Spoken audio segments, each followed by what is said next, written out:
Halo, salam budi luhur. Di sini saya akan menjelaskan apa itu interpersonal skill dan manfaatnya dalam kehidupan sehari-hari. Sebelum saya menjelaskan tentang itu, di sini saya akan memperkenalkan diri saya.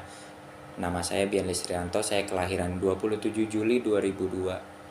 Saya kuliah di Universitas Budi Luhur pada Fakultas Teknologi Informatik dan Prodi Sistem Informasi pada angkatan 2020. Lanjut dengan penjelasan yang tadi saya bilang, di sini saya akan menjelaskan apa itu interpersonal skill sebelumnya. Interpersonal skill adalah salah satu dari kemampuan soft skill yang paling banyak dibutuhkan saat ini, di mana keterampilan interpersonal adalah keahlian yang penting baik dalam kehidupan kita sehari-hari dan juga di dunia kerja nantinya. Lanjut, di sini ada manfaat interpersonal skill dalam kehidupan sehari-hari. Yang pertama itu dapat mengembangkan diri sendiri.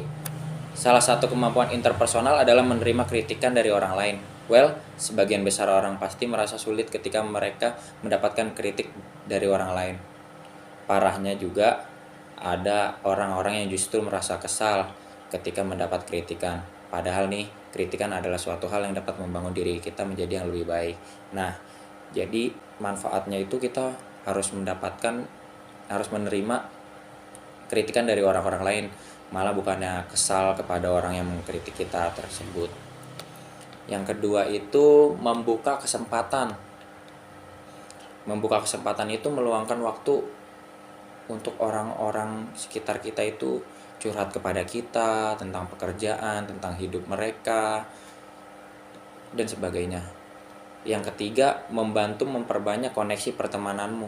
Memperbanyak koneksi pertemanan gak harus hanya dilakukan di media sosial aja. Memperbanyak koneksi pertemanan harus kamu lakukan juga di dunia nyata. Kenapa kita harus memperbanyak koneksi pertemanan? Tentunya dengan kamu memiliki banyak koneksi pertemanan, sama aja seperti kamu membuka kesempatan baru, memiliki teman dengan berbagai pengetahuan dan informasi dan sebagainya. Jadi kita menambah wawasan dan menambah ilmu untuk diri kita berkembang.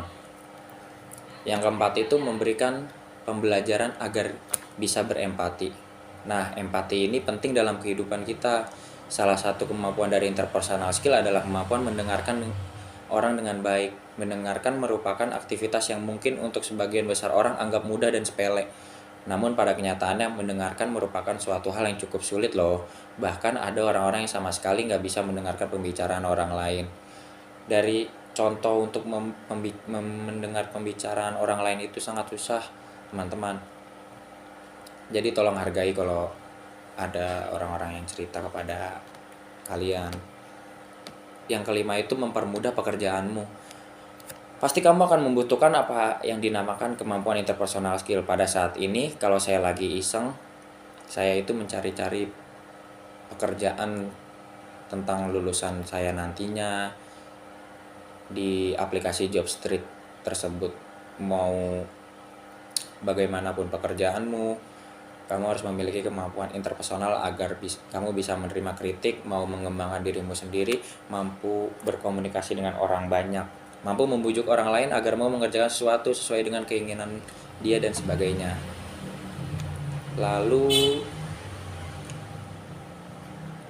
manfaat yang lain juga, yang pertama itu meningkatkan kualitas hubungan dengan orang lain baik individu maupun kelompok atau masyarakat. Yang kedua, meningkatkan karir dan prestasi dalam profesi maupun kerja. Yang ketiga, meningkatkan karir politik apabila kita sebagai politis yang mampu mempengaruhi masyarakat. Nah, di sini saya akan menjelaskan tips-tips untuk meningkatkan interpersonal skill kepada teman-teman nih. Yang pertama itu hal yang wajib menurut saya sih ya, ada tersenyum. Tersenyum merupakan tanda kita welcome atau menerima orang lain dengan baik. Awali dengan senyuman agar bisa kualitas hubungan menjadi lebih baik. Yang kedua itu ada apresiasi, memberikan apresiasi atau pujian atau dukungan kepada orang lain ketika orang lain meraih prestasi. Dengan kamu memberikan apresiasi tersebut, maka orang lain akan merasa dihargai dan senang sehingga kualitas hubungan kalian semakin meningkat. Yang ketiga itu ada simpati atau respect terhadap orang lain, terutama pada saat dalam kesulitan. Dengan begitu kita akan dikenang selamanya dalam kebaikan dari orang tersebut. Yang keempat, jadilah penyemangat. bukan pengeluh, apalagi menjatuhkan. Untuk mampu menjalin hubungan dengan orang lain, terutama dengan masyarakat, jangan sekali-kali menjadi orang yang pengeluh, tetapi jadilah penyemangat. Dengan begitu akan menarik simpati orang lain kepada kita. Yang kelima ada jadilah pendengar. Kebanyakan orang lebih banyak bicara dalam suatu hubungan itu tidak mendengarkan orang lain berbicara, seperti yang tadi saya jelaskan.